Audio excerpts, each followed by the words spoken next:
What are the Atlanta Hawks going to do now? What is their plan?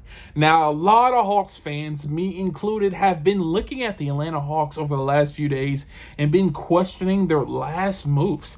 Not only did they draft Zachary Richer with number one, the first overall pick overall, but then they've traded DeJounte Murray for not an elite star back, but for 2 first-rounders and some defensive key players. Now, in this video, I'm going to highlight what I think the Atlanta Hawks plans are going forward, what I think they're doing in regards to team building, and what I think they will do in this free agency period coming up. Like I said, I'm recording this. This is Sunday, the day of free agency, so things may have happened by the time this comes out, but I'm anticipating what I think will happen in the free agency period. Now, number one, I'm going back to the core, how I think Landry Fields is building the team.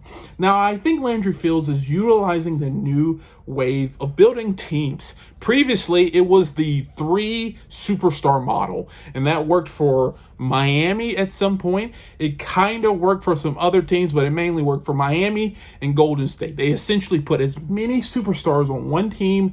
They put role players around them, and then they let them figure it out. And from there, I mean, it won probably, 5 of the 6 championships in a row. So that model did work for a certain period of time.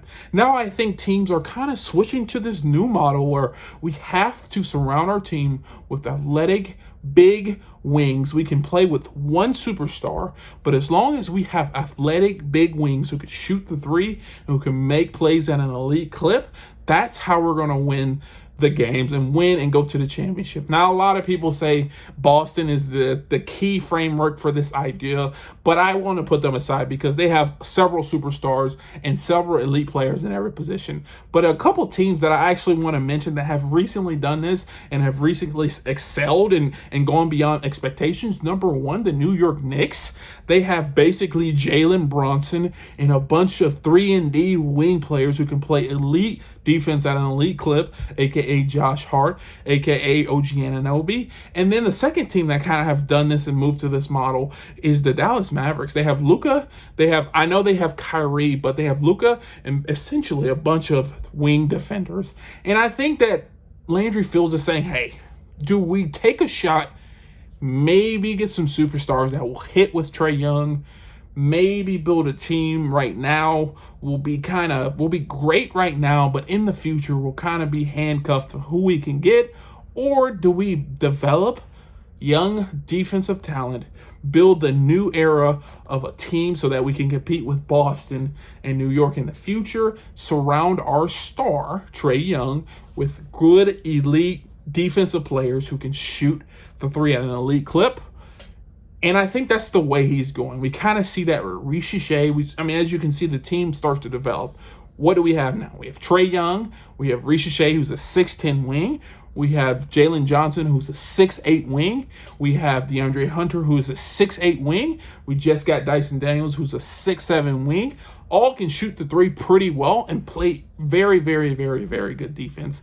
And if we're looking at a framework of who we're going to try to build a team like, I would kind of hone in on the New York Knicks. About 2 years ago, the New York Knicks made some crazy moves. They signed Jalen Brunson, but they made some moves where people were scratching their head. They didn't get a superstar on the roster, and people were like, the Knicks are going to suck in the future. And they ended up making the playoffs that year, and then look at them now. I think they have the 3rd or 4th best odds in the East to make the championship and the finals. So I think that way, even though the Hawks haven't made any super flashy moves, I think they're trying to slowly build it like the Knicks. And I would urge Hawks fans, let's just be a little patient. I know this isn't the move we all wanted to see, me included. I wanted to see them get a superstar, maybe Brandon Ingram. But maybe let's look at this team like the New York Knicks from 2022, where they didn't get a superstar, but they built a very defensive-minded, sound team, and they actually went further than a lot of people thought.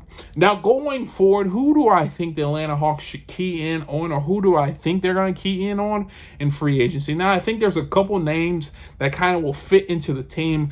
I think the most important thing is to get guard or wing play and people who can shot create and play defense. Like I said, I think they've gone defensive heavy. So right now they need some individuals who can create their own shot and can make shots. And a few names that kind of come to mind.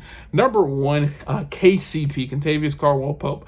I think he will be a potentially good fit for the Atlanta Hawks, not only because he's a veteran presence, but he can shoot and he can create his own shot. Like I said, if you have Trae Young and a bunch of defensive players, you're going to start to need some shots. You're going to start to need some shot creation. And I think Kentavious Caldwell-Pope kind of fits the bill there. Another person that I kind of say, hey, this may work, is Kelly Oubre. He is a big wing athletic defender, an athletic player who can create his own shot and get his own shot.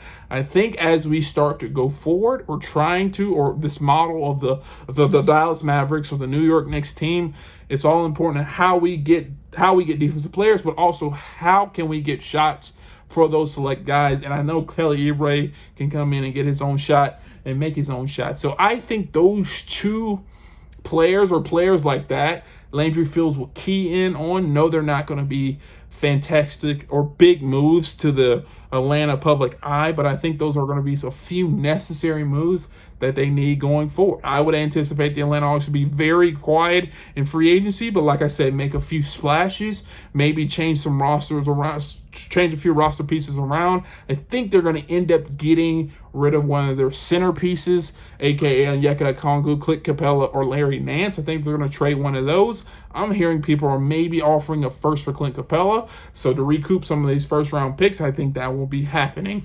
But like I said, I think the Atlanta Hawks are moving toward the direction of building a team from the ground up by utilizing long athletic wings.